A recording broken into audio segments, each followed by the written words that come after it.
Back in the 80s, it never occurred to some game developers that their games would spawn ongoing, narrative-driven franchises. Stories always took a back seat to the gameplay and mechanics that created some of the most classic gaming memories. While some franchises began following a single unified canon, Nintendo was uncompromising when designing for its flagship adventure game.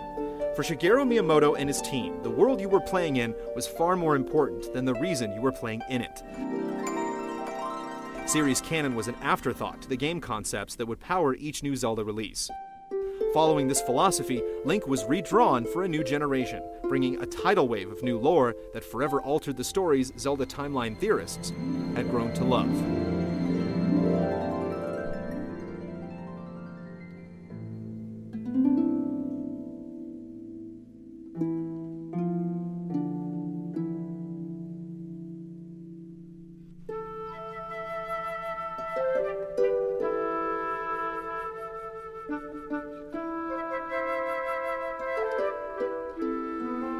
In 2003, Nintendo opened the floodgates and revealed The Wind Waker, and showed players a drastically re-envisioned Hyrule. Nintendo said that the game, which took place hundreds of years after the events of Ocarina of Time, told the tale of the downfall of the kingdom and the return of Ganon after being sealed away at the end of Ocarina of Time. Rather than let its proud lands fall into the hands of evil, the gods of Hyrule instead decided to submerge it in a great flood. Several generations later, Ganon used the Triforce of Power, broke free from his prison below the waves, and sought the means to unify the Triforce and make his dark wishes come true. A new hero was born, and along with Zelda's descendant, rose to stop the evil menace. In the end, the Triforce washed away the remnants of Hyrule once and for all, and brought what appeared to be a conclusive end to the ancient kingdom. The finale was a confusing twist for timeline theorists. Ganon was defeated when Link thrust the Master Sword into his head, and the blade was washed away in the Dark Abyss along with the rest of Hyrule. With the kingdom submersed in water, it was tough to rationalize it as a setting for future games. Some theorists speculated that there would be a game in the future that would fill these perceived plot holes. Others had a more radical theory. What if there were two timelines as a result of the events in Ocarina of Time? These theorists surmised that at the end of Ocarina of Time, Zelda sent Link back in time to the day they met. This action effectively created a second timeline, which continued with Majora's Mask. However, the princess in the future who sent Link back in time persisted in her own timeline. According to these fans, what transpired in her reality led to the fall of Hyrule and Great Flood preceding the Wind Waker. So which of these timelines, if either, was established as Zelda canon?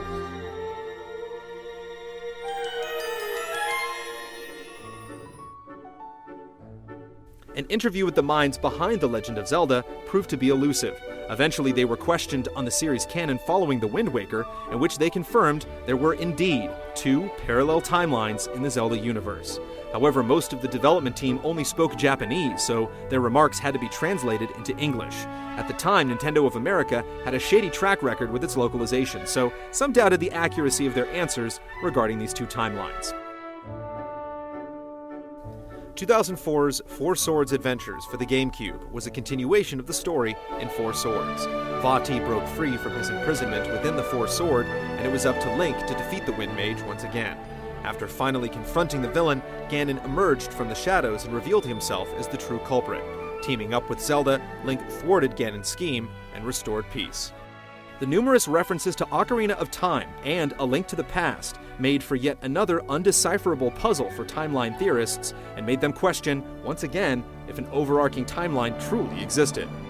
Nintendo followed up Four Swords Adventures with a Minish Cap for the Game Boy Advance. The game was a prequel to Four Swords, revealing the origins of Vati. Given it was a prequel, it took place before the events of Four Swords. At this point, though, given how little direct connection the Minish Cap, Four Swords, and Four Swords Adventures had with the rest of the series, some timeline theorists discarded these three games from their Zelda canon altogether.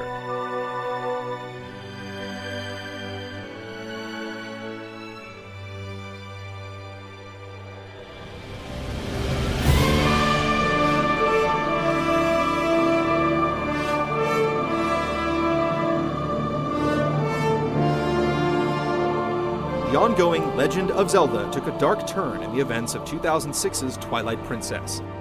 In the game's backstory, Ganon was banished to another dimension called the Twilight Realm, but generations later, he managed to break free. A new Link and Zelda joined forces with Midna, the deposed princess of the Twilight Realm, and the trio vanquished Ganon. Nintendo maintained that both The Wind Waker and Twilight Princess were sequels to Ocarina of Time, which, given the drastically differing settings of both games, made a single timeline implausible for timeline theorists.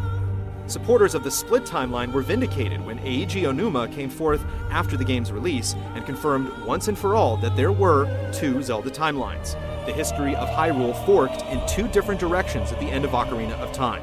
The Wind Waker took place after the future events in Ocarina of Time, and Twilight Princess transpired in a second timeline created when Link time traveled and warned Zelda about Ganon, which averted the events of Ocarina of Time.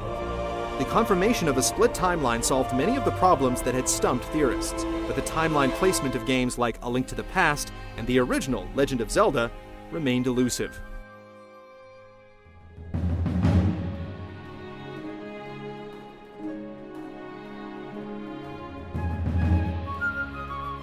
Nintendo brought the flooded Hyrule timeline back into focus with its next two releases. 2007's Phantom Hourglass was a direct sequel to The Wind Waker, where Link and Zelda were in the middle of their journey to find a new land when they came across a mysterious ghost ship. While exploring the ship, the duo was drawn into a mysterious world which was being threatened by an evil being called Bellum. Link ultimately rescued Zelda and saved the day. Eventually, they returned to their own ship and continued their quest to find a home, which was the setting of the next adventure. In 2009's Spirit Tracks, we learned that the crew finally found its way to a new land and christened it a New Hyrule. Several generations passed and a plot was hatched to free an ancient evil shackled by the magical spirit tracks that dotted the land. A new Link and Zelda rose up to take on this foe called Malladus, and they ultimately defeated the demon and returned peace to the New Hyrule. For the first time ever, Nintendo was continuing an arc through multiple direct games, and their placement was easy to discern. Those who followed the events of The Wind Waker were rewarded with an ongoing tale atypical for the series. But the trend was short-lived.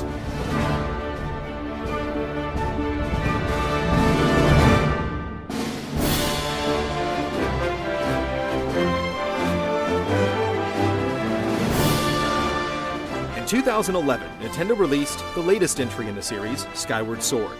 For a long time, theorists speculated where the game took place in their timeline, and some hoped it would fill in some of its gaps. The game ended up taking place at the beginning of the timeline, and served as the foundation for many of the events that transpired in the other games. Skyward Sword was the origin story for the Master Sword. Link forged the blade over the course of the game, and it ended up containing the spirit of his companion Fi. Skyward Sword shone some light on key mysteries. For starters, it was revealed that the main antagonist, Demise, was the precursor to series villain Ganon. Demise promised his spirit would endure and that he'd be reincarnated. We also learned that there was a goddess named Hylia, who after a great war sacrificed her divine powers and became the mortal Zelda. This explained why the long line of those who bore the name Zelda had divine powers and guarded the Triforce.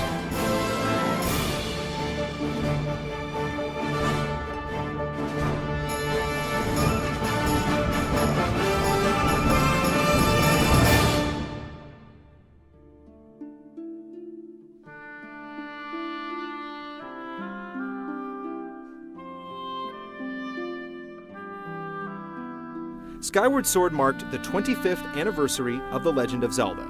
To some, the games were classic stories of a damsel in distress, but to Zelda timeline theorists, it was a mythology that spanned thousands of years and alternate realities. For decades, rationalizing Zelda's continuity was a daunting task for those who took it upon themselves to find meaning in what many argued were just discrete games not meant to construct a single canonical timeline. Shigeru Miyamoto's philosophy of putting design and gameplay before story made these games classics, but to theorists, questions haunted their experience with each new release. Was there an official Zelda timeline? How could it possibly fit together? Would the franchise live up to its name and be just a series of legends loosely connected by an enduring mythos? Would Nintendo ever reveal the truth?